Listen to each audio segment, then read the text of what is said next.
toi qui vas commencer. Ok, non. J'y vais. Bon, merci à tous. Bienvenue pour cette petite session d'une heure où on va parler essentiellement de Airtable et des outils no-code et comment ceci peut se déployer dans une petite structure. Et en l'occurrence, on va parler du cas de Humus. Donc, on va faire une présentation. Vous pouvez poser vos questions dans le chat. On verra si on répond au tac ou si on fait ça après. Ça va dépendre peut-être de la question. Ce sera enregistré.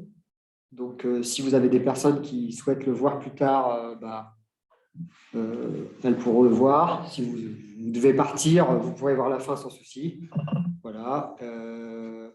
Et puis sinon, voilà, c'est tout. L'idée, c'est d'être le plus interactif possible. Hein, donc, n'hésitez pas à ouvrir vos micros, vos caméras. Hein, ça peut être sympa aussi de vous voir. Moi, je vais commencer, Julien, rapidement. Je me présente, je m'appelle Julien, j'ai 39 ans. Et ça fait 2 ans que je travaille pour Humus maintenant. Et avant ça, j'ai travaillé plutôt dans des grands groupes industriels, sur plutôt des parties RH, SIRH, gestion de projet formation. Et j'ai eu... Alors, l'objet d'aujourd'hui, c'est de vous présenter un peu comment et pourquoi Humus a choisi de déployer Airtable en interne, et puis de vous raconter un peu cette histoire-là de façon hyper simple et authentique. Donc voilà un peu l'objectif. Je vais vous présenter moi aussi. Oui, bien sûr.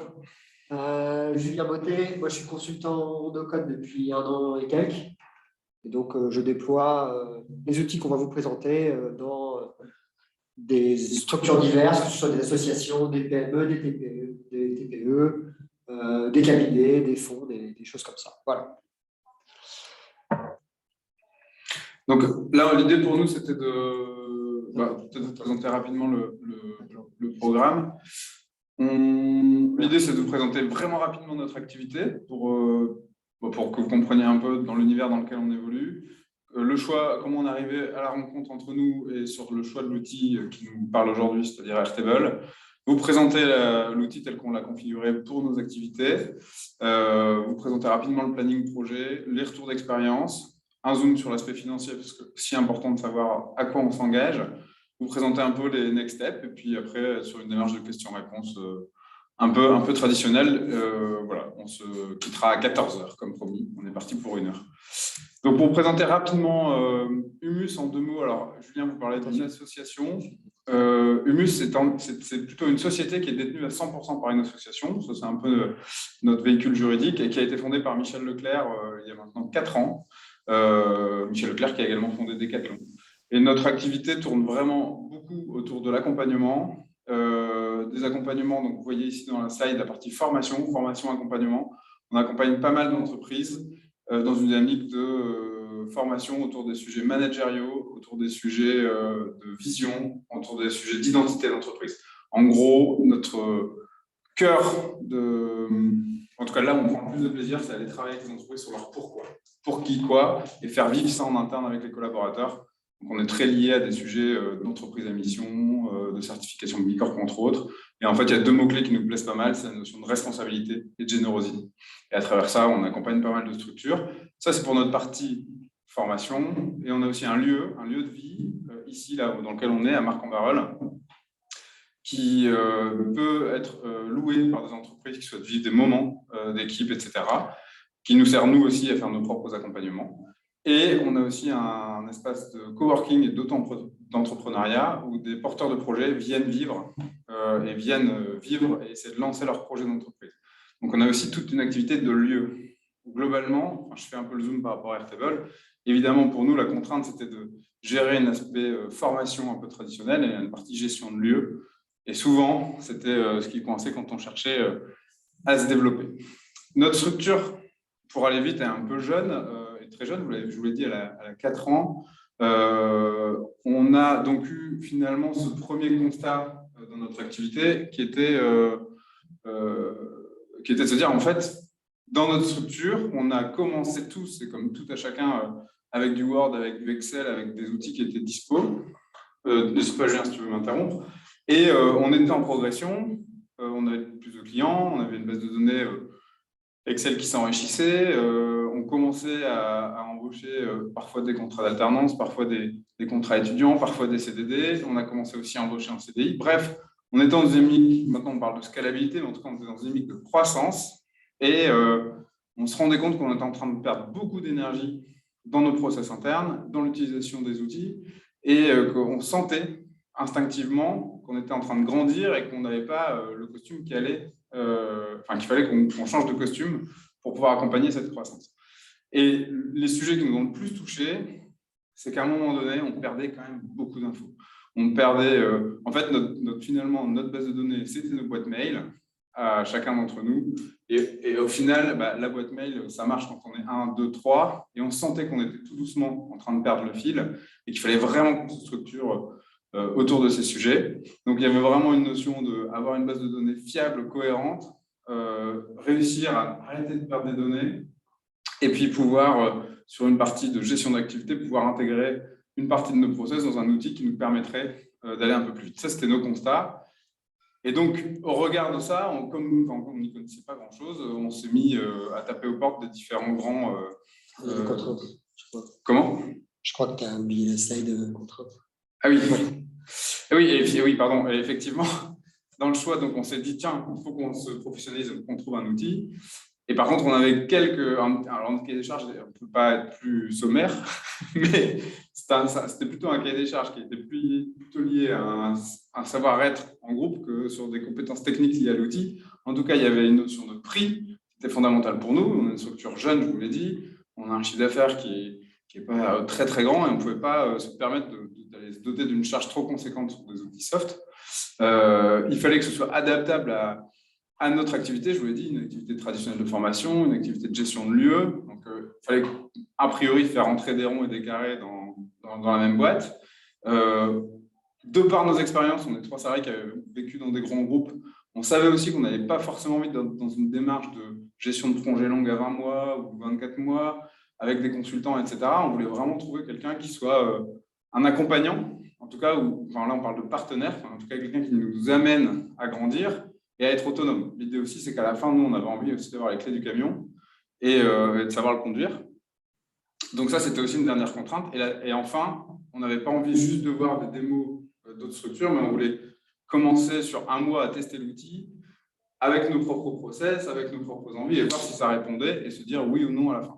Ça, c'était vraiment en fait les contraintes qu'on s'était données, qui n'étaient pas dingues, et je pense que probablement chacun d'entre vous se retrouve dans ces contraintes-là. Et donc, évidemment, on a été sur Google et autres, et on a été testé, rencontrer différentes personnes, voilà, notamment des structures, sans les citer, vous voyez, on a pas mal essayé avec celle-ci, HubSpot, SAP, Salesforce. Et en fait, à chaque fois, il y a quelque chose au fond de nous qui nous gênait un peu parce qu'on se disait oh là là, ça ne correspond pas complètement, soit à l'outil, soit dans la relation commerciale. En fait, il y avait toujours à un moment donné quelque chose qui nous gênait. Et puis surtout, passer le pas budgétairement, à chaque fois, c'était aussi pour nous un enjeu fort. Et donc, en fait, on sentait qu'il y avait un scénario d'échec qui pouvait nous être insupportable. En fait, dit autrement, on sentait… Il y a 2 personnes, si tu veux, je viens. Ouais. On sentait que partir peut-être avec ces personnes-là ou avec ces outils-là deviendrait peut-être compliqué pour une structure comme nous, et peut-être même insupportable, c'est-à-dire est-ce qu'on était capable de supporter le temps qu'il fallait générer, le temps homme en interne pour déployer le projet, est-ce qu'on était capable de supporter les coûts financiers qui nous étaient annoncés. En fait, donc ça, ce dont je vous parle, c'était il y a 6-8 mois, et en fait, on a un peu abandonné. On a complètement abandonné en se disant non, mais en fait, là, vaut mieux ne pas y aller que de tenter quelque chose qui, voilà, au fond de nous, on sentait qu'on n'allait pas s'assumer, en tout cas que ça n'allait pas fonctionner. Et donc, il y a eu un petit temps de latence, on s'est dit, bon, tant pis, a priori, on va continuer avec nos petits outils internes jusqu'à ce que, un hasard ou une chance, je vous laisserai choisir l'un ou l'autre, nous mène, en fait, on accueille, d'ailleurs, je vois qu'il y a Gildas notamment qui est là, on accueille ce qu'on appelle les graines de moutarde, qui sont des managers, des talents en transition, qui viennent chez nous tous les lundis matins pour peaufiner leur projet professionnel. Et en parlant, en fait, tout doucement, voilà, le hasard de la rencontre, le hasard il n'y avait pas d'intention, mais dans le hasard de la rencontre, hop, Airtable vient, on dit, nous, on a un peu de mal à se structurer, on aimerait bien grandir, mais on n'arrive pas à trouver chaussures à notre pied. Et Airtable arrive dans différentes discussions un peu informelles, et Julien. Et donc de là, je peux te laisser peut-être faire la suite, parce que j'ai beaucoup parlé. Et donc de là, la rencontre se crée. Et c'est d'abord une rencontre avant le choix d'un outil qui nous a convaincus. Juste pour être sûr, vous voyez bien les slides? C'est juste pour être sûr. Parce que... Ouais. Donc oui, on s'est rencontrés ici il y a 6 mois maintenant, quasiment. Oui. Et j'étais venu pour montrer un petit peu l'outil, de ce que ça pouvait faire. Voilà, ça a duré une demi-heure, ce que je vous ai montré, je pense, sur des cas concrets. Et puis, il y a l'un des paramètres qu'il a exposé 2 slides avant sur les enjeux, l'enjeu d'autonomie. C'est un enjeu qui est déjà personnellement, si je fais bien mon travail, je veux qu'au bout de 6 ou 8 mois, je disparaisse, c'est-à-dire que les gens puissent être autonomes sur l'outil et que je puisse aider juste ponctuellement. Donc, c'est vraiment l'idée qu'il y a derrière le fait de déployer ce genre d'outils à titre personnel. Et puis, le no-code et ces outils-là, c'est un petit peu leur raison d'être, c'est de proposer à des gens qui ne sont pas des techniciens, qui ne sont pas des codeurs, d'avoir la puissance des gens qui développent, c'est-à-dire avoir une base de données avec les qualités de ce que c'est qu'une base de données, avoir des outils pour automatiser des processus, envoyer des mails automatisés, synchroniser différents fichiers, ce qui, il y a quelques années, n'était pas accessible en quelques heures d'apprentissage à des gens qui n'ont pas fait des études d'informatique. Et aujourd'hui, c'est le cas. Donc, c'est aussi pour ça que quand j'arrive, je ne suis pas là pour vendre vraiment un produit. J'aime ce produit, il y a de l'enthousiasme. Et puis, les gens, déjà, parfois, ça ne correspond pas au cadre de l'entreprise. Mais quand je sens que ça peut être utile, généralement, ça fit bien parce que Ouais, en fait, nous, ce qui nous avait touché, c'est qu'on avait un peu abandonné l'idée de se doter d'un ERP ou d'un CRM en se disant, bon, peut-être qu'on n'est pas prêt, peut-être qu'on n'est pas assez staffé, peut-être qu'on n'est pas assez, on n'a pas de budget suffisamment conséquent. Et au final, c'est vrai que le hasard de cette rencontre nous a fait nous dire que c'était possible et surtout qu'on n'allait pas s'embarquer, enfin, en tout cas, c'est Julien qui parle, hein. Julien, moi, qu'on n'allait pas s'embarquer dans quelque chose, dans un mariage forcé. Il y avait un peu ce côté-là de se dire, on va pouvoir... en fait, on se sentait à l'aise dans la démarche de se dire, c'est des coûts qui étaient raisonnables, c'était un accompagnement qui était plutôt en mode, d'ailleurs Julien n'a pas encore employé le mot, mais plutôt en mode coaching, c'est-à-dire, moi, je pense que vous êtes capable de faire peut-être 60 ou 80% de ce que vous voulez dans l'outil. Donc, je vais vous accompagner à le faire. Et le 30% un peu compliqué, on le fera ensemble. Et donc, ça nous a tout de suite un peu séduit. Et puis, de fil en aiguille, on s'est rendu compte aussi que, quand on se posait une question de « alors, gérer des agendas de salle, ça marche ?» Ah bah oui, tiens, ça marche. Gérer de la facture, ça marche? Ah bah oui, ça marche. Tiens, gérer de l'emailing commercial, ça marche? Ah oui, ça marche. Tiens, supprimer nos formulaires sur notre site web, c'est possible? Oui, c'est possible. Enfin, je vous cite quelques exemples comme ça. Et en fait, on s'est dit, tiens, à chaque fois qu'on se posait une question de se dire, est-ce qu'on peut mettre ça dans la boîte? On se retrouvait plutôt, non pas avec une réponse qui est, oui, ça va marcher, mais il faudra vous compter 2 jours de développement et un petit budget. Non, c'était plutôt, oui, ça peut marcher et on va trouver le bon moyen. Et ça nous a un peu convaincus. Et c'est surtout que ce qui nous a globalement convaincus, c'est que je vous ai dit, la partie coaching, 2, la partie... On n'était pas dans une dynamique commerciale, mais plutôt dans une dynamique d'essayer de trouver des solutions ensemble pour que ça fonctionne. Et on savait qu'à tout moment, on pouvait dire aussi, finalement, ça ne marche pas, on n'y croit pas. Enfin, on s'était senti aussi pas embarqué dans un mariage forcé, pour reprendre l'expression que j'ai utilisée tout à l'heure. Donc, comme ça, on s'est dit, allez, go. Et on a commencé à mettre un peu des fichiers. Enfin, donc voilà, on a pris une licence. D'ailleurs, on n'a même pas commencé avec l'outil payant d'Airtable, parce qu'on a pris la partie gratuite jusqu'à 1500 contacts, et on s'est amusé un peu dedans. Et en s'amusant, on s'est rendu compte, alors, ça commençait pour nous à être... alors, c'est jamais facile, mais on était un peu en train de se dire, tiens, ça permet déjà de gérer notre base de données. Ah tiens, c'est pas mal, ça la qualifie mieux que notre fichier Excel, et ainsi de suite. Et en fait, on a fait de petite victoire en petite victoire. On a aménagé une chaise, on a adapté la base Airtable. Et surtout, moi, ce qui m'a fait le plus plaisir, c'est que, notamment avec Julien, en fait, on s'est amusé d'abord dans l'outil, on s'est dit, ah, tiens, ça peut marcher. Et après, on a pris une grande feuille A3 et on a essayé de faire tout le tunnel de l'activité du On verra peut-être sur la partie planning. Je voulais revenir sur un point que Julien a abordé, l'idée de pouvoir tester à petite échelle. Parce que vous prenez un CRM ou un ERP, il y a un objectif. C'est un CRM ou c'est un ERP. Et donc, lorsque vous souhaitez le mettre en place, il faut tout configurer, il faut y aller et il faut que le système fonctionne ou ne fonctionne pas.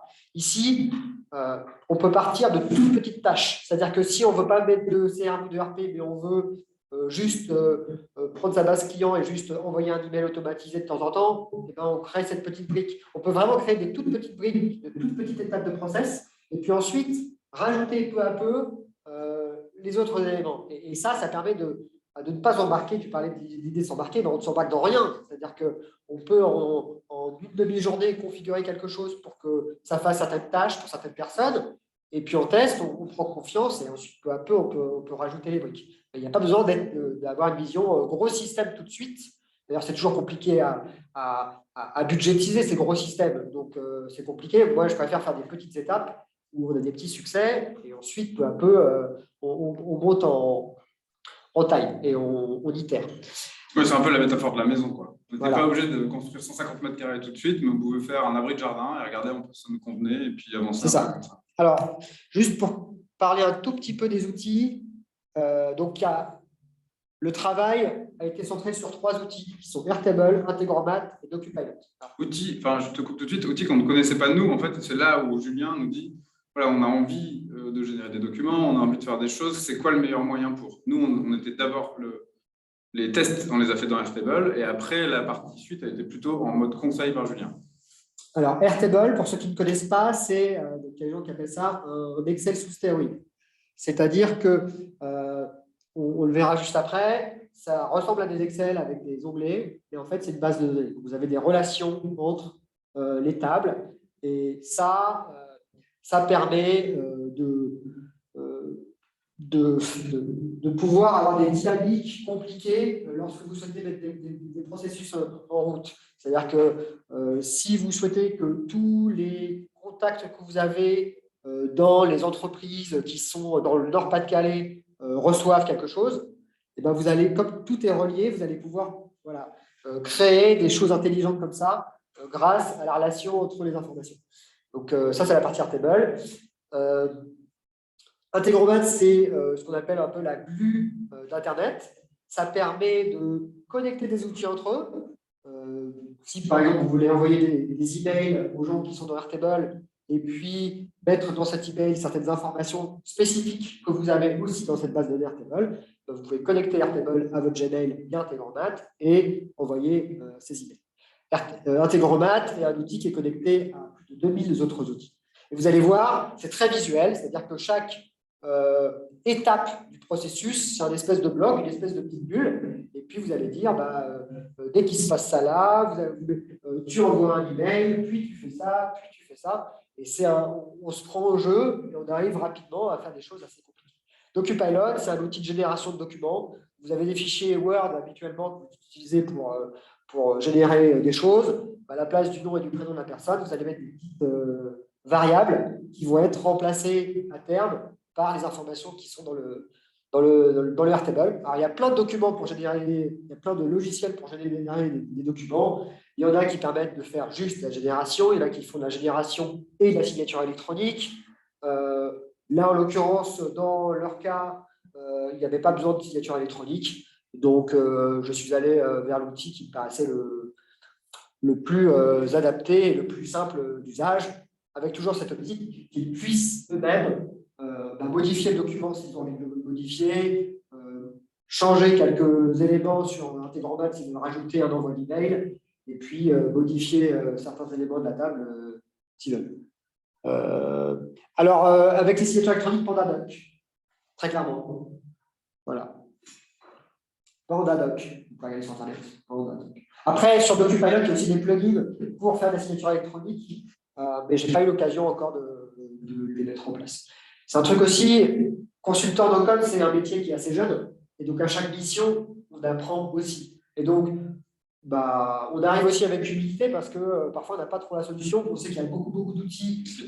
Voilà, très clairement, dans cette mission-là, je n'avais pas encore fait de génération de documents. Donc au début, on a tâtonné, justement, on a regardé un peu Pandadoc, on a regardé DocuPilot, et voilà, on a décidé d'aller sur DocuPilot. On a créé pas mal de comptes là-dessus, ouais. Voilà, on compte. Donc maintenant, si j'avais à le refaire, ça irait vite. Ils ont essuyé les plâtres aussi. Voilà, non, mais c'est vrai, hein, et c'est ça un peu le contre-coup d'être un peu les premiers à être dans ces démarches. Bon, voilà, donc je pense qu'on va rentrer dans le vif du sujet maintenant. On va vous montrer les outils, vraiment. Alors. Voilà. Donc, Airtable, ça ressemble à ça. Vous avez ça. Alors, je vais peut-être enlever. Ouais, si je vais. Donc, en haut, vous avez des onglets, donc contact, entreprise, prestations, agenda maison. Ça, ce sont les objets, les gros objets qui sont importants dans le fonctionnement de la structure.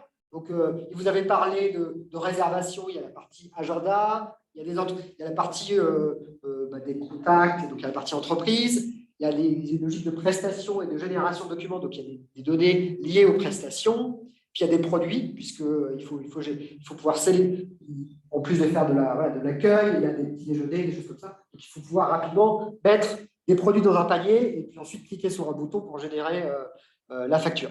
Sur la partie gauche, vous avez un listing d'étapes, de mots qui s'appelle réservation, devis, facture générée. C'est quelque chose de très particulier à Airtable, qui est très pratique, qui est que vous pouvez stocker des filtres. C'est-à-dire que dans Excel, vous pouvez faire des filtres de votre information, mais si vous voulez changer de filtre, vous devez enlever le filtre et remettre le nouveau filtre.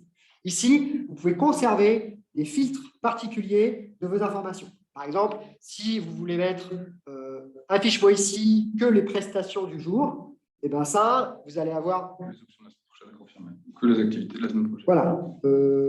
Devis. Activité S+1. Ah ouais. Activité S+1, par exemple, c'est une information qui, au niveau des filtres, alors vous avez mis un champ particulier, mais vous pouvez mettre, je ne veux que les activités qui sont dans les 7 prochains jours. Et dans ce cas-là, c'est dynamique, et le filtre est dynamique, et vous n'avez pas à réfléchir quelles sont les dates. Vous savez que ça va marcher sur les 7 prochains jours. C'est toutes les activités de la semaine prochaine. Oui, tout à fait. Donc, vous pouvez stocker des filtres. Ces filtres sont intelligents au sens où ils se mettent à jour par rapport à ce que vous voulez dire. Et même, vous pouvez déclencher des automatisations par rapport à ça, parce que vous pouvez dire, dès qu'il y a un événement dans moins d'une semaine, envoyer un email au contact pour lui dire, attention, n'oublie pas qu'il y a un événement dans une semaine. Donc, voilà. Donc, il y a les onglets qui sont des tables, des vraies tables de base. On relie les tables entre elles. Et puis, il y a ces filtres à côté, sur le côté, qui sont bien pratiques pour travailler. Certains salariés peuvent de se servir que de certains onglets pour faire ce qu'ils ont à faire. Et nous, on les a mis dans une forme un peu chronologique, en fait. C'est-à-dire que la vue de gauche que vous avez, réservation, c'est l'étape 1, génération du devis. Est-ce que le devis est confirmé? Si le devis est confirmé, est-ce qu'on génère une facture? Et ainsi de suite. Donc là, en fait, on a essayé de faire des vues qui sont plutôt chronologiques. Donc, c'est le process, en fait. C'est le processus et ça, beaucoup d'entreprises font ça, c'est que le processus qui suivent par rapport à une activité qui peut être plus ou moins complexe peuvent être séparés en vues, et dans chaque vue, vous pouvez n'afficher que l'information dont vous avez besoin pour cette étape spécifique. Donc, même si les bases peuvent être très compliquées, pour une table, il peut y avoir peut-être 100 champs, donc ça peut être très gros, vous pouvez n'afficher que les 3-4 champs qui servent pour l'étape pour travailler. Ça, c'est très pratique. Et après, vous commencez à apercevoir aussi, alors on en parlera, mais vous voyez, en fait, il y a des petits codes couleurs à gauche, il y a des sabliers ou des petits checks. En fait, ça c'est au fur et à mesure qu'on met l'outil, on peut le personnaliser pour que visuellement, il soit encore plus lisible, en fait. C'est de se dire, tiens, là, moi, je vois que la semaine prochaine, ce qui est en vert, c'est ce qui se passera chez nous, ce qui est en rouge, en pourpre, c'est ce qui sera peut-être à l'extérieur. Tiens, là, j'ai encore un devis qui n'est peut-être pas validé parce qu'il est encore en sablier. Enfin, voilà, donc ça permet aussi d'avoir une vue assez rapide. Et ça a été vraiment sur les étapes plutôt de… Ah, il y a un autre point que je n'ai pas présenté au niveau des vues à gauche. Donc là, vous voyez que c'est plein de tables, mais vous avez la possibilité de présenter l'information de diverses façons. C'est-à-dire que là, par exemple, vous voyez, là, il y a des agendas, il y a des blocs qui sont… c'est la même information, mais représentée de façon différente. Et ça peut vraiment servir parce que tout le monde n'est pas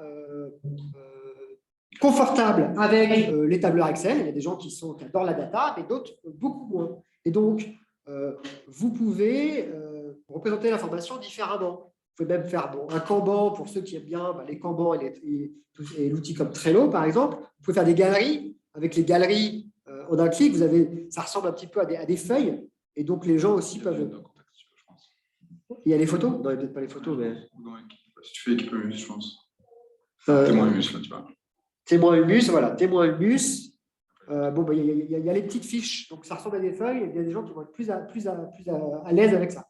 Donc, on peut aussi donner aux usagers la possibilité de se créer des espaces de travail qui leur permettent d'être confortables. Et ça, je pense que c'est un point fort aussi de l'outil. Tu nous parles un petit peu de ce que c'est votre activité de l'intérieur de l'outil? Oui, en fait, pour vous montrer rapidement, donc contact entreprise, vous avez compris, c'est la base de n'importe quel tableur Excel, c'est là où on est finalement nos informations de base. La plupart de notre activité se passe dans la table prestations. Et au final, cette table-là, elle est issue, donc on voit ici table prestation. Julien vous a parlé tout à l'heure de toutes les vues qui sont plutôt pour nous des chronologies. Et donc la chronologie, c'est quelqu'un qui veut réserver soit un lieu, soit une formation, etc. Donc à partir de là, nous, on ouvre une fiche et qui génère automatiquement une date. Bon, là, c'est parce que j'ai ouvert au 1.9, un numéro et un devis. Donc là, évidemment, en mode sablier, qu'on peut lier à un contact. Donc, soit le contact est existant et je vais chercher exprès Gilda parce que j'ai vu qu'il était là. Hop. Voilà. Par exemple, où le contact n'est pas et il nous proposera de le créer. La date de la prestation, donc on peut considérer que c'est peut-être une prestation. Aujourd'hui, nous sommes le 23, donc on va, le 23 novembre. Et à partir d'ici, là, on arrive dans une sur-mesure pour nous, c'est-à-dire, tiens, est-ce qu'il va bloquer un créneau au sein du lieu, donc un agenda maison? Donc dans ce cas-là, c'est oui, tiens, c'est je lis une salle qui va être peut-être la salle bonheur. Pour le moment, ce n'est qu'encore qu'une option. Et on est bien sur le 23, et il partira le 23 également. Et donc là, en faisant juste cette action-là, je viens de réserver un créneau d'agenda qu'on retrouvera après dans une autre vue que je vous montre. Et qu'est-ce que veut faire cette personne-là Hop, donc là, je peux lui dire, voilà, le produit qui va associer, ça sera… Alors, nous, on a décidé de mettre une quantité en premier. Donc, une fois, alors c'est peut-être une formation ou c'est… là, il y a un listing de tous les produits. Voilà, tous les produits existent ou j'en crée un nouveau. Donc là, c'est peut-être un atelier de démarche vision et hop, ça génère automatiquement l'ensemble des coûts associés. Et donc là, j'ai bien un agenda, un produit. Et voilà, la prestation est créée. Et on retrouve ici la prestation numéro 376. Libre à moi ensuite de générer… C'est là où ça va bugger. Ensuite, libre à moi de générer le devis. Et donc là, avec Julien, c'est là qu'arrivent dans la boucle les outils dont on vous parlait tout à l'heure. Donc, on vous rappelez, j'ai créé une prestation au 23 novembre. C'est pas le bon Gilda, c'est pas. Pardon. Je ferai un autre exemple la prochaine fois pour rendre un peu plus… Donc, soit je recherche directement mon devis, soit si je le fais dans l'activité en immédiateté, je le retrouve assez facilement. Donc, c'est un peu long là, pardon. Donc là, on retrouve bien ici le devis dont je vous ai parlé tout à l'heure. Et je peux dire, tiens, je souhaite générer le devis. Donc, ça ouvre un petit onglet qui annonce que le devis est généré. Et puis, ici, vous allez voir en fait apparaître, hop, il vient d'apparaître. Donc ici, soit je peux cliquer dessus pour faire une vérif, ce que je vais faire. C'est-à-dire, tiens, je vais vérifier que le devis généré correspond à ce que je souhaite envoyer à mon client ou à mon prospect. Donc là, pour le coup, et ce qui est pas mal, c'est qu'il a auto-numberé, enfin, je ne sais pas quel est le terme exact, mais en tout cas, il m'a créé un nom de fichier qui m'intéresse bien aussi d'un point de vue comptable, avec un devis, une date, un numéro de devis, une entreprise, un client. Et là, donc nous, c'est nos devis à nous, donc il y a un peu d'infos. Et puis, la partie générée est bien ici, avec la date de la prestation et le devis. Et donc, une fois qu'on revient dans la base, soit on se dit, bah, tiens, je vais envoyer le devis, ce que je peux faire en cliquant. Je suis désolé parce que j'ai des petites fenêtres Zoom qui m'ennuient depuis tout à l'heure. Là. Hop, je peux envoyer le devis. Et donc là, le devis étant envoyé, Julien vous a parlé d'intégromat tout à l'heure. Regardez un petit peu. Je clique sur envoyer, donc ça va générer l'envoi de devis automatique avec bonjour, le nom, prénom de mon client, veuillez trouver ci-joint le devis, etc. Donc là, tout est personnalisable. Et puis après, nous, on a mis des petits checks ici. Vous voyez, c'est tiens, le devis est accepté. Et puis voilà. Donc là, on a fait la première étape. Et ensuite, on a fait des vues ici sur tiens, voilà.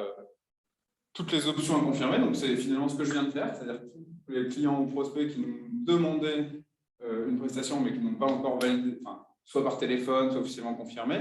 Et c'est le fait de cocher cette case-là qui va transformer le sablier ici en check, qui va ensuite nous permettre d'aller dans la partie facturation, puisque la partie facturation, ce n'est qu'une vue de tous les devis qui ont été validés et qui nous permettra de la même manière avec des boutons de générer des factures et d'envoyer les factures. Et après, c'est un peu de la saisie pour nous sur les mois de facturation, où parfois, il n'y a pas besoin de générer une facture pour diverses raisons. On a après un suivi de facture, etc. Donc ça, c'est une des parties, une des grosses parties utilisées. Ouais, voilà. Donc ça, c'est un des exemples. Juste pour vous montrer aussi, vous avez vu que j'avais saisi une partie agenda. Alors, ce qui est marrant aussi, c'est que, Julien, vous n'en avez pas parlé, mais toutes les vues sont exportables, c'est-à-dire aussi qu'on peut les partager à l'extérieur. Par exemple, cette vue agenda, je peux tout à fait dire, je veux la partager, donc ça crée un lien, et là, je vais juste sur un site web, donc je vais partager ça soit avec des clients, soit avec mes équipes en interne. Et ça c'est un point ultra intéressant. Par exemple, imaginez, vous avez 15 clients, des gros clients qui réservent beaucoup de salles. Vous pouvez leur faire des vues spécifiques qui vont filtrer que les événements qui sont pour eux. Et la vue partagée de leur calendrier, vous pouvez leur envoyer par mail, juste comme ça, avec le lien. Et ça, ce sera temps réel. C'est-à-dire que la personne qui est en charge de l'animation chez Decathlon, par exemple, elle n'a pas à envoyer des mails en permanence pour dire est-ce qu'il y a des nouveaux événements. Elle clique sur ce lien, elle arrive sur le calendrier et elle voit le calendrier des événements que de Decathlon ou que de Leroy Merlin. On peut filtrer la vue timeline en ne voyant que… C'est ça, on peut faire des vues spécifiques. Donc là, vous voyez, ça c'est notre timeline à nous avec ce qui se passe par jour dans le lieu. Et donc là, je suis bien sur un site web qui est une vue Airtable. Ça, si on vous le partage, vous y avez accès, il n'y a aucun souci. Et donc pour retrouver, là, on retrouve l'exemple que je vous parlais tout à l'heure. On retrouve bien… Hop, pardon, je vais fermer ça. On retrouve bien ici la saisie que j'ai faite le 23 novembre dans la salle concernée, puisque ça a généré une… Et alors, si vous êtes peut-être assez fin, à votre avis, pourquoi cette réservation ou cette prestation est encore en marron alors que les autres que vous voyez sont en verte? Vous avez 5 secondes pour répondre. Bon, c'est la tentative de partager. De rendre l'événement vivant, t'as raté. Voilà. Bravo, merci.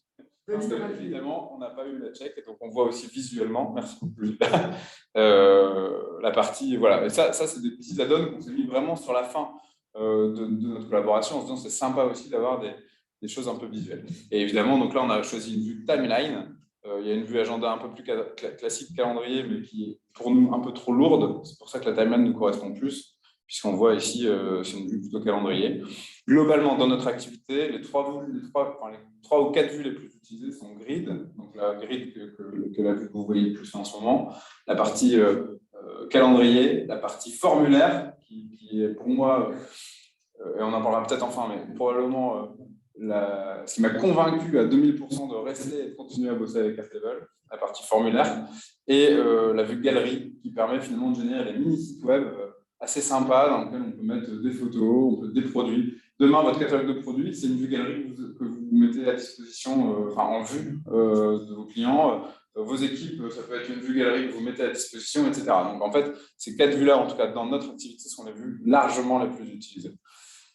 Le formulaire, on n'en a pas beaucoup parlé, mais c'est pareil, c'est une vue. Alors, ce n'est pas une vue où on observe des choses liées à la table, mais c'est la vue pour générer des nouveaux enregistrements. Par exemple, la plupart d'entre vous, pour vous inscrire à cet événement-là, sont passés par un formulaire.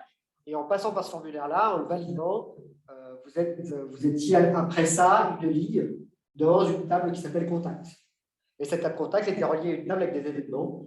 Et donc, ces formulaires-là, c'est là aussi des pages web. Donc, vous pouvez les mettre notamment sur le téléphone portable des gens. Donc, si vous avez des activités où il y a des gens qui sont sur le terrain, ils font des choses, par exemple, doivent identifier des problèmes dans des bâtiments. Ils doivent peut-être prendre des photos et mettre une petite remarque par rapport à ce qu'ils voient au quotidien.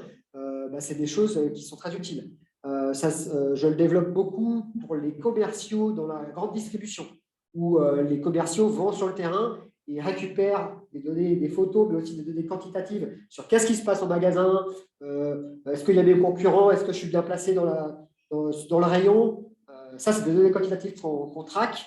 Et on peut avoir des données de performance sur tous les magasins et les managers peuvent suivre l'activité quotidienne des salariés. Alors, ça, on pourra peut-être en parler plus tard, mais il y a des enjeux d'adoption par les salariés des outils, parce que certains peuvent y voir un certain flicage, puisque finalement, tout est visible, toutes les actions sont tracées.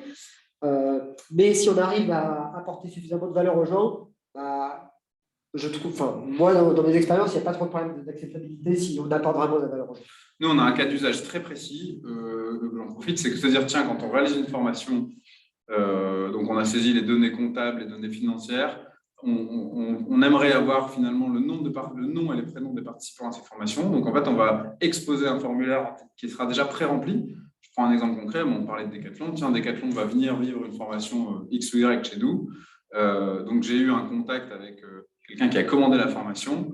Une fois que j'ai saisi la partie un peu admin, je peux tout à fait exposer un formulaire en lui disant tiens, remplis-moi les noms et prénoms des participants.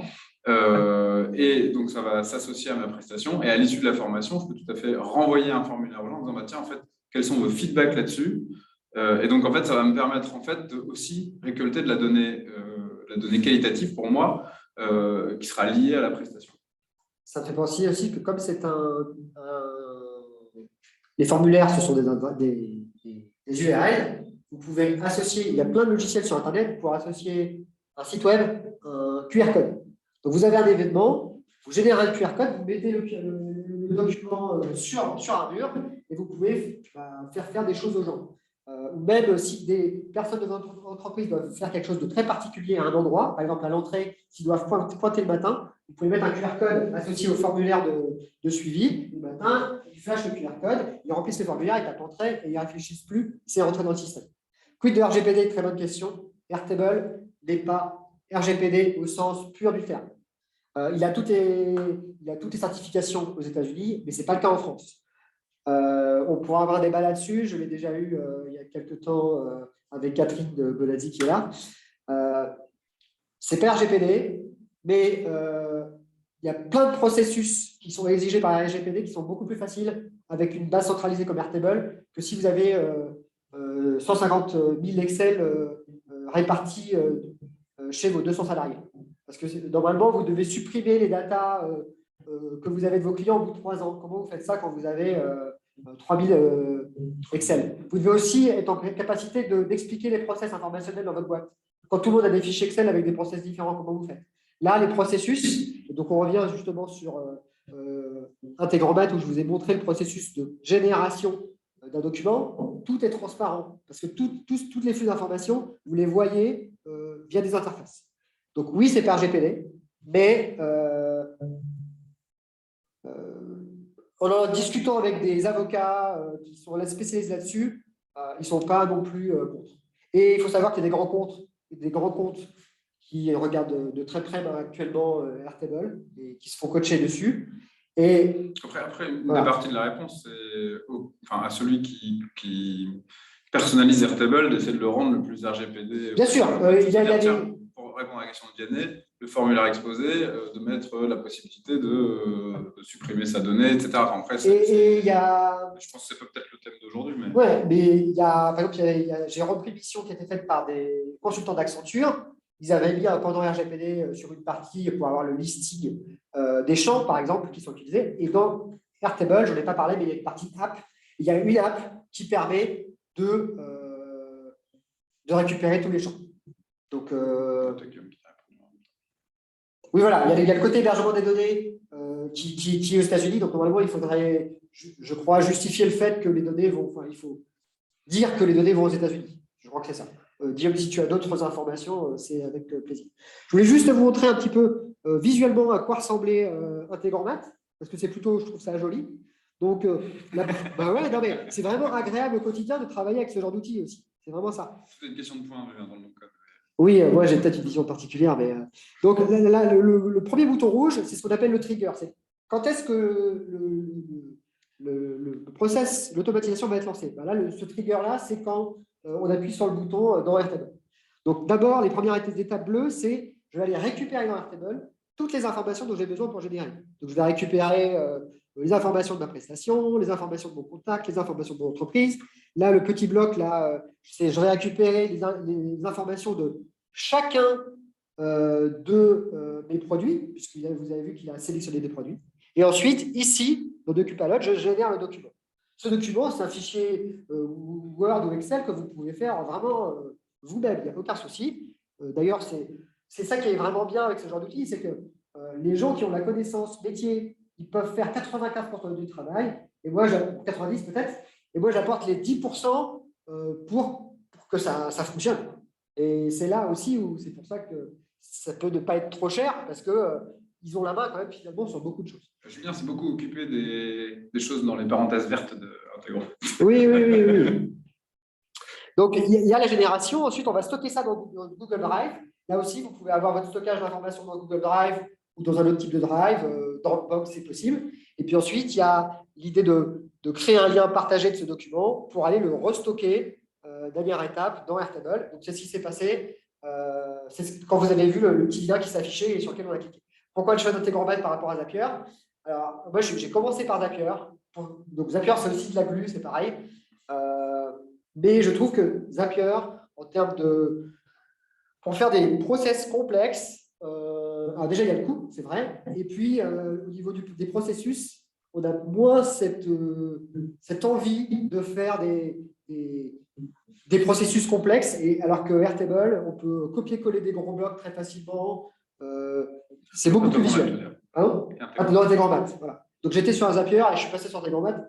Et beaucoup de gens font ça. Zapier est peut-être plus simple quand on commence, quand on veut faire des toutes petites automatisations, c'est très bien. Et très facile à prendre en main. Integromat a une mode de fonctionnement qui est un petit peu plus compliqué à appréhender, mais aussi, vraiment, ça va. Et le nombre d'automatisations, le nombre d'étapes, de copier-coller potentiel qu'on évite peut être immense. Et donc, très rapidement, ça se compte en dizaines de milliers d'étapes. Et donc, quand vous êtes 3-4, et ben, finalement, vous pouvez travailler comme 10 personnes, 15 personnes très rapidement, parce que toutes ces petites étapes de copier-coller que vous auriez pu faire à la main, c'est fait par les outils. Je vais juste te présenter aussi Docupilot, qui est là, les 45. Bon, c'est presque la fin. Hein. Juste Docupilot pour vous montrer. C'est très simple. Attendez. Bouchin, voilà. Donc, vous avez des fichiers là, et puis quand on clique là-dessus, vous allez voir, vous avez au milieu votre fichier avec les différentes variables. Vous allez mettre donc les éléments de l'entreprise, les éléments de contact.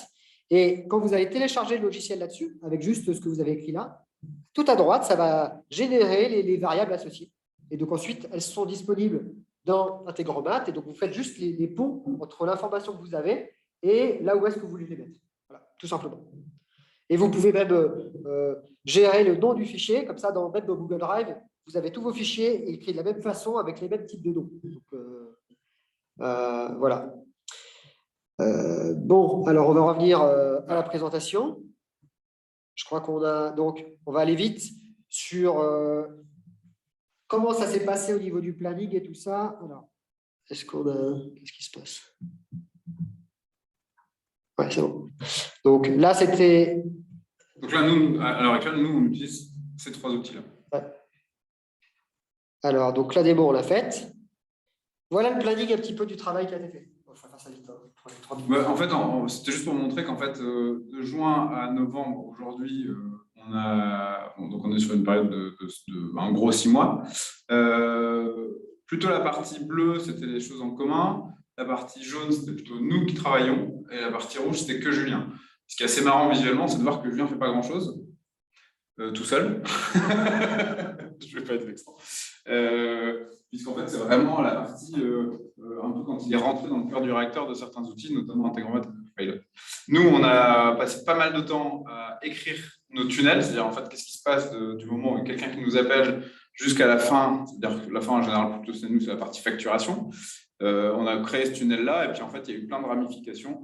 Et en fait, à un moment donné, on s'est dit, bah, voilà les must-have qu'on veut avoir dès le départ, et puis on a commencé à travailler sur ces sujets-là. Ce qui est assez sympa, c'est de savoir qu'on a joué avec l'outil jusqu'à fin juillet, en août on a implémenté, et mi-septembre on commençait à donner les accès aux équipes. Et moi, ce qui m'a fait le plus plaisir dans les accès aux équipes, c'est qu'au final, ils ont très vite commencé à jouer avec l'outil, ils ont très vite fait des erreurs. En tout cas, nous, on avait fait le choix dès le départ. En fait, on n'était pas beaucoup de cerveau à travailler sur tout le mapping, sur toute la personnalisation d'Airtable. Et donc, on a volontairement laissé des vues ouvertes. Ce n'était pas grave pour nous s'ils touchaient aux vues, etc. Ce qui nous a permis aussi assez... Donc, évidemment, on a dû gérer parfois des erreurs, mais on a surtout eu des feedbacks hyper intéressants sur des chemins qui étaient peut-être plus rapides et plus efficients pour arriver à l'action donnée. Donc, moi, j'ai trouvé ça assez sympa que les équipes puissent jouer avec l'outil et nous dire « Ah, Julien, franchement... en passant par cette vue-là, c'est plus rapide pour moi pour saisir telle ou telle chose. » Et donc, ils ont aussi, finalement, dans leur montée de compétences, amélioré aussi le process au sein d'Airtable, que Airtable permet, puisqu'au final, rien n'est figé et rien n'est écrit dans le marbre. Et donc, après, là, nous, depuis mi-septembre, on a basculé, donc on a gagné globalement. Je pense qu'à l'heure actuelle, en étant très honnête avec vous, je pense qu'on est sur un bon 2/3 de fichiers, d'outils, etc., qui sont dans la machine. Il nous reste encore un bon tiers à essayer d'incorporer. Ça touche notamment, on ne l'a pas montré, mais il y a une partie reporting qu'on a déjà commencé à travailler, donc tout ce qui va plutôt être reporting et bancaire. Et charges, en fait, là, on a plutôt du chiffre d'affaires dans Airtable, on va ajouter nos charges, c'est un gros sujet. Et toute la partie qui est donnée quanti, dont on vous a parlé à partir des formulaires qui seraient pré-remplis pour nos clients. Ça, c'est les deux gros runs à faire. Il y a un point, c'est que quand on rentre dans une structure généralement et qu'on commence à montrer Airtable, ça se propage un peu partout. On va commencer par une petite partie d'activité et puis peu à peu, on va partout parce qu'on gagne de la valeur à tout centraliser, on peut croiser les données et c'est très intéressant. Et surtout, enfin moi, ce qui me touche le plus, c'est comparé à plein de relations prestataires clients ou plein de gestion de projets que j'ai pu avoir dans nos entreprises, c'est qu'à un moment donné, moi, on m'a souvent dit, il faut faire le 80-20. Il faut que tu zoomes sur le 80 et puis le 20, tu le feras pas ou tu le feras à côté ou tu le feras plus tard. Et c'est assez marrant, parce que moi, j'ai vraiment zoomé là-dessus. Donc là, Airtable, pour nous, il gère quand même 80% de nos process lourds. Et le petit 20 qui est de se dire, ah oui, mais tiens, il y a ce client-là qui veut faire 8 devis et 18 factures. Et bien, en fait, étonnamment, on peut trouver une solution d'Airtable. Alors, à nous de décider si on met un peu d'énergie dedans. Mais en fait, je n'ai jamais eu une réponse de la part de Julien ou de l'outil qui dit, ah, ça, pas possible. En fait, c'est ça qui est assez rigolo, en fait. C'est-à-dire qu'en fait, chaque exception peut également être gérée. Après, à nous de voir si l'exception est tellement exceptionnelle qu'on ne passe pas trop de temps dessus ou si elle représente 5-10%. Et en tout cas, Airtable, je ne me suis jamais confronté à un mode « Ah, ça, laisse tomber, il ne faut pas que tu le fasses là-dedans ». Et ça, c'est assez sympa. Enfin, je le partage vraiment comme je le ressens. Juste en 30 secondes, la question de Guillaume sur Google DocuPilot versus Google Sheet, parce qu'effectivement, on peut générer des documents dans Google Sheet. C'est beaucoup plus lourd dans tes formats. J'ai l'automatisation, mais elle est très, très, très, très lourde. Alors, elle est gratuite, c'est vrai, alors que DocuPilot coûte un petit peu d'argent, ça coûte environ 20 centimes par génération. Mais voilà. Et puis, pour la prise en main du client, c'est beaucoup plus facile. Il s'est passé quoi, là? Excusez-moi. C'est beaucoup plus facile de prendre en main un DocuPilot que les scripts Google. Ça, on va, je pense, passer. C'était juste pour donner notre avis pour la donner. Alors, voilà, les aspects financiers. Après, moi, je me posais une question. À votre avis, quel est l'outil qui nous coûte le plus cher selon vous à l'heure actuelle? Ah oui. Une idée? Entre les trois, quel est celui qui coûte le plus cher? Non, c'est pas Integromat. C'est le moins cher, Integromat. C'est pas Airtable. C'est pas Airtable. Ouais, c'est DocuPilot. En fait, DocuPilot, c'est, je crois que c'est le coût le plus important. Et de loin. Hein. Et de loin. C'est 4 fois le prix des autres. Ouais, parce qu'on est sur une génération, nous, on a dû prendre un forfait de génération de 500 documents par mois, et de mémoire, on est aux alentours. 90 €, donc c'est cher. De combien? 90. 90 €, ouais. Alors que Airtable, il fonctionne encore à un compte, je crois. Airtable, on est sur un compte pour 5 utilisateurs. Alors, on pourrait passer par Google Doc, mais le paramétrage du Google Doc alors oui, effectivement, la partie compliquée, elle est dans Integromat. Bon, peut-être qu'on passera à Google Doc à un moment pour réduire les coûts. Merci Théo de m'avoir fait gagner un peu d'argent.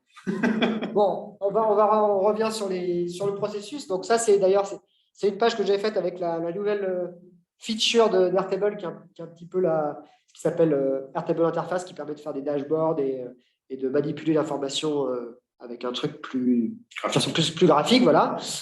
Pour vous montrer un peu les différentes phases de prestation. Donc, il y a eu 3 coachings. Vous voyez même mes prix, c'est-à-dire que je suis à 120 € de l'heure en coaching et à 600 € la journée en développement. Donc voilà, vous avez pris. Et donc, pour l'instant, il y a eu 2 grosses séances de coaching. Donc, 2 sessions de coaching qui ont été terminées et on est au milieu de la 3e. Et au niveau de la maintenance, c'est-à-dire que les fois où une demande de coder tout seul, eh ben, on n'a consommé qu'une journée sur les 2. Et ça en 6 mois. C'est-à-dire que le travail, il est très ponctuel de ma part. Et après, il y a du travail qui est fait avec essentiellement Julien en coaching. Et voilà, on n'a pas passé ensemble la partie purement échange avec nous. Elle a été assez courte. Et donc, elle n'a pas coûté très cher. Par contre, il y a quand même un gros investissement de leur part pour travailler en interne. Il y a un beau temps homme. Je me suis fait un petit peu engueuler aussi par Julien parce que je n'étais pas à l'aise avec les formules. Non, parce qu'il y a beaucoup de sujets de formules aussi dont on n'a pas parlé, mais avec des si, des if, etc. Et ce n'était pas ma zone de confort. Je suis assez dirigiste en coaching. Et c'était marrant parce que c'est juste une anecdote, mais au final, moi, je voulais aller chercher de la donnée, donc il fallait faire de la formule. Et donc, Julien me forçait à essayer de trouver le if valeur. Guillemets, etc. Et ça, c'était des choses sur lesquelles c'était pour moi un peu obscur et je sentais qu'il voulait vraiment que je trouve la solution moi-même. Donc, non, voilà, c'est une anecdote, mais c'est assez rigolo parce que la partie coaching, en fait, permet d'être challengé aussi et de mieux comprendre. En fait, finalement, c'est assez rigolo parce que c'est moins cher, ça permet de le faire nous-mêmes et donc de monter en compétences. C'est comme une formation, c'est-à-dire que c'est de la formation continue dans le cadre de projets internes. Et en plus, en gagnant l'efficacité directement. Voilà, tout ça pour dire que par rapport à notre constat de départ, là, on est au 23 novembre. Humus aura dépensé 1 560 € d'accompagnement et 129 € par mois d'outils. Alors, je ne sais pas, je ne maîtrise pas complètement les coûts d'autres outils, mais quand je parlais tout à l'heure de risque perdant, là, ça n'en est pas parce que tout le monde l'utilise, ça n'en est pas parce qu'on continue à l'utiliser. Et c'est surtout que le regard coût-apport, je ne sais pas ce que vous en pensez, mais nous semble. En théorie, plus à 2007 parce que tu as déjà consommé la moitié. Oui, c'est vrai. Mais bon, ça vous donne une idée. Je veux dire, globalement, en tout cas, nous, ça correspondait vraiment à l'engagement budgétaire qu'on avait envie de mettre. Et peut-être que demain, en étant plus rassuré, on sera beaucoup plus libéré par rapport à ça. Mais enfin, voilà, en tout cas, d'un point de vue personnel et pour avoir bossé dans d'autres structures, ça me paraît vraiment plutôt accessible. Donc, effectivement, ils ont fait pas mal de choses. Ils ont structuré leur base de données. Donc ça fait gagner quand même pas mal de temps, parce que ça évite que déjà je fasse la base et ensuite qu'il y ait des échanges, pour que je puisse capter le besoin. C'est toujours ça qui prend pas mal de temps aussi quand c'est moi qui fais, c'est qu'il faut être clair sur qu'on a bien capté le besoin et que ça répond bien à ce qu'il faut. Donc, aller au maximum, je pense que ça aurait pu coûter peut-être, allez, si j'avais fait tout seul, au total, là on va arriver peut-être à un peu moins de 4 000 €, ça pourrait monter à 6 000 peut-être, quelque chose comme ça, mais pas beaucoup plus. Et les plus gros projets que j'ai faits sur un mois et demi intensif, c'était 10 000 €. Donc ça reste des sommes au regard de l'apprentissage, des gains immédiats qui sont totalement acceptables. peut-être passer 2-3 petites questions-réponses. J'ai vu qu'on je crois qu'on a de toute façon notre plus grand-chose. Voilà. Il y a les next steps. Bon, les next steps, c'est juste d'autres pans de leur activité qu'on va devoir traiter, simplement. C'est tout. Il n'y a pas de choses particulières à dire. Est-ce que tu aurais juste un conseil avant de répondre aux questions par rapport à des gens qui voudraient peut-être se lancer ou réfléchir? Non, mais moi, la slide dit 3, je veux bien en donner 3. En fait, moi, le premier, c'est qu'il y a une partie d'instinct, c'est que dans le fond, c'est aussi, comme dans tout projet, ça se joue aussi à la relation qu'on va créer ensemble. Et donc ça, c'est avoir confiance en l'autre, je pense que c'est extrêmement important, et c'est ce qui s'est passé dès le départ. Et c'est d'ailleurs comme ça que des choix d'outils ont été plutôt pilotés par Julien et on a plutôt suivi, parce qu'on avait mis cette brique-là, qui est la brique de la confiance, et je trouve qu'elle est essentielle, alors pas que dans l'IT, de façon générale. La deuxième, c'est oser. Je pense que ce qui est sympa avec Airtable, c'est que la capacité d'oser, elle est là, en fait. Et donc, de s'amuser avec l'outil et de tester et de se dire, ah tiens, en fait, copier-coller un fichier Excel dedans, ça prend 8 secondes. Et de regarder un peu comment ça se passe. Ouais. Et le troisième conseil, c'est de me dire, tiens, en fait, au final, quels sont les process qui me coûtent le plus en énergie et qui me coûtent le plus en temps, et peut-être même en argent, et de se dire, mais déjà, mettre cette brique-là et la tester, c'est vraiment vous permettre d'imaginer le reste, en fait. C'est plutôt de se dire, elle n'a pas besoin d'écrire un cahier des charges de 480 000 pages qui va couvrir je ne sais combien de process, mais identifiez-en un, allez au bout de celui-là dans l'outil, et directement, ça vous donnera, en fait, je sais pas, ça vous permettra de sentir la capacité du truc. Et c'est pour ça, en fait, que nous, on a été au bout, parce qu'en fait, on ne s'est pas amusé à créer un cahier des charges, on ne s'est pas amusé à faire un appel d'offres, on ne s'est pas amusé à lister tous nos process. On a juste dit, tiens, quel est le premier qu'on veut aller challenger? Et le premier, on a fait check, OK, c'est quoi le deuxième? Et de fil maintenant, bah oui, évidemment, maintenant, on est en confiance. Mais, et tout ça sur 6 mois. Enfin, je parle de tout ça sur 6 mois. Donc, je trouve que c'est un délai qui est quand même plutôt efficient. Et des questions, vous ne voulez pas créer d'interface avec Software? Alors, Software, c'est une surcouche. Pour les gens, c'est une surcouche pour que ça ressemble plus à un site web. Alors, c'est du surcoût en plus de faire, de remettre une surcouche. Je considère qu'on fait une interface quand il y a vraiment de la valeur à la faire. C'est-à-dire que si il y a des gens qui ne sont pas à l'aise à être dans l'outil ou qu'il y a des besoins d'accès à certaines données pour certaines personnes, la question peut se poser. Aujourd'hui, ce n'est pas le cas. Dans notre structure, tout le monde a accès à plutôt tout. Il n'y a pas d'accès particulier. Donc, on est resté minimaliste. Mais si demain, il y a des enjeux d'interface, on verra. À titre personnel, c'est vrai que je ne fais pas d'interface. C'est-à-dire que ce n'est pas ma spécialité. J'ai toujours mis les gens dans le Airtable. Si un jour, dans une mission, on me demande de le faire, je monterai en compétence là-dessus. J'ai tendance à faire ça. C'est-à-dire que tant que dans le cadre de mission, je n'ai pas eu à mettre en place un outil, je ne le fais pas. Et pour l'instant, je n'ai pas eu de besoin critique pour le faire. Donc voilà. Donc pour Software, il y avait une autre question. Si vous voulez travailler avec Julien, effectivement, vous aurez un pull à la fin. Il faut travailler longtemps et puis il faut apprendre. Parce que c'est vrai qu'il y a les gens où on sent tout de suite qui sont intéressés et qui veulent apprendre et qui font du coaching. Et ça, c'est vraiment agréable parce que la relation est intéressante. Et d'autres personnes qui disent juste, moi, Julien, je veux que ça fonctionne. Ne m'embête pas, on se revoit dans 3 semaines. Ce n'est pas des gens qui ont les pulls, quoi. Les gens qui ont des pulls, c'est… Alors, il faut savoir quelque chose, c'est que le pull, c'est même pas comme ça qu'on l'a. C'est que je suis arrivé systématiquement à 4 réunions avec 4 clients différents. C'était la première fois. Et les 4 ont dit, Julien, est-ce que je peux avoir ce pull? Donc, les 4 qui vont l'avoir, là, c'est juste qu'ils m'ont demandé comme ça, direct, texto. C'est tout.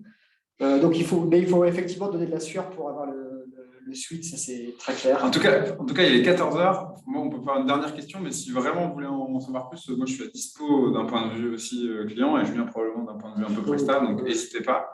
Et puis peut-être que s'il y avait une dernière question, je sais qu'il y avait une grosse question de la part de Nicolas sur… Ah oui, vous parlez de la notion d'adoption par les équipes. Airtable se décide plutôt au PME, TPE pour cette cible d'avantage.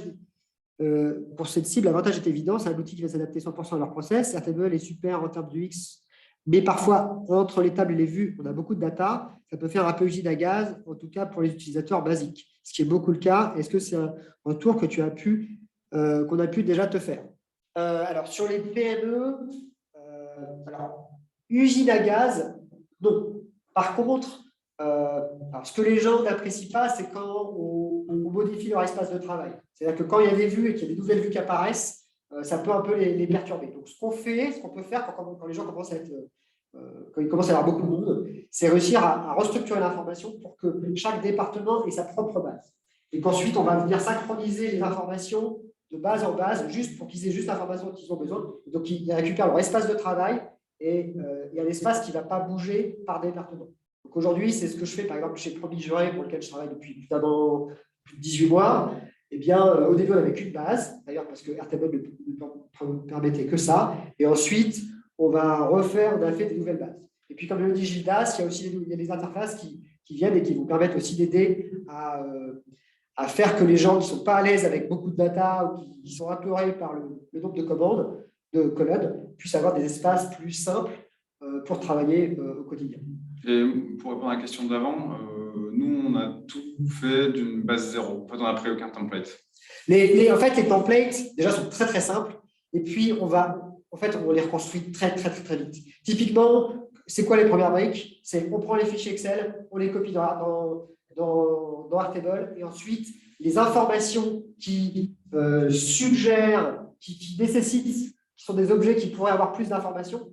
Typiquement, vous avez 2-3 colonnes liées aux informations de contact, un nom, un prénom, un email, un numéro de téléphone. Ça, clac, on va le mettre sur une autre table d'à côté. Il y a 2-3 informations sur les entreprises, clac, on le met sur une autre table. Et tout de suite, on part de l'Excel, on crée la base ou une structure de base, et tout de suite, on peut directement s'amuser parce qu'on peut savoir combien il y a de contacts dans l'entreprise. S'il y a des ventes de produits, on peut savoir combien on a vendu de produits. Et tout de suite, on est dans un espace intéressant.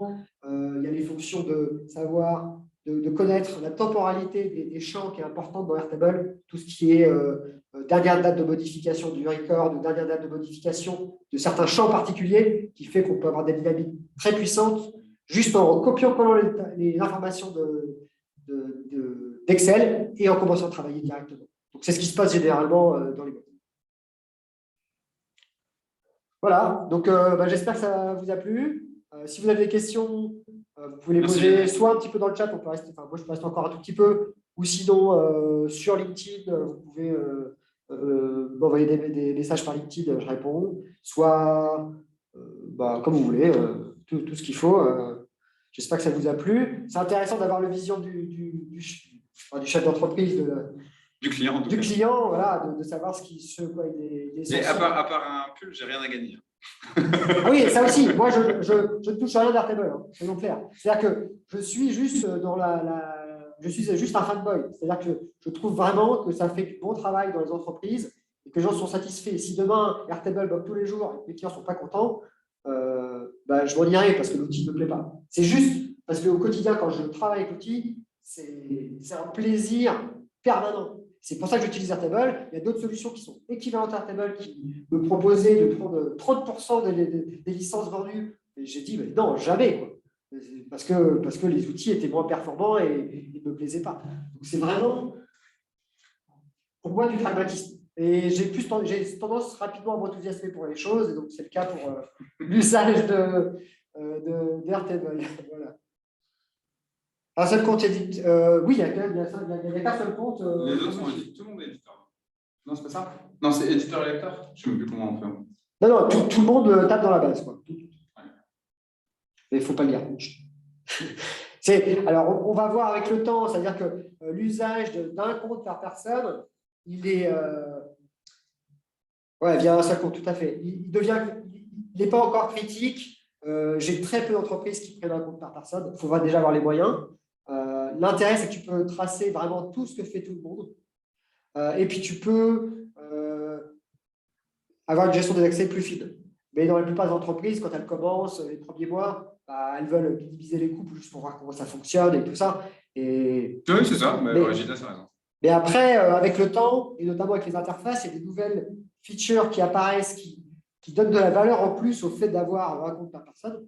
Et donc, il y a un moment, probablement que… De toute façon, les structures en croissance, à un moment, elles prennent plus de comptes. Alors, effectivement, peut-être pas le même nombre de comptes que les gens qui les utilisent, mais quand même, quand tu accélères la croissance d'une structure, les gens augmentent le nombre de comptes obligatoirement. Bon, bah, merci Voilà. à tous. Hein. Bon, bah, merci encore aux 20 participants qui sont encore là. Je ne sais pas si ça. Vous êtes probablement au café. Nous, on n'a pas fait de café d'ailleurs. On va aller faire un café. Hein. Bon, merci à tous en tout cas. Et puis, Voilà. au plaisir de rééchanger ensemble et de voir vos structures grandir, puisque c'est un peu le but de tout ça. Ça aide beaucoup. Il y en a beaucoup qui grandissent très bien grâce à ça. Au revoir à tous. Allez, à bientôt. Au revoir.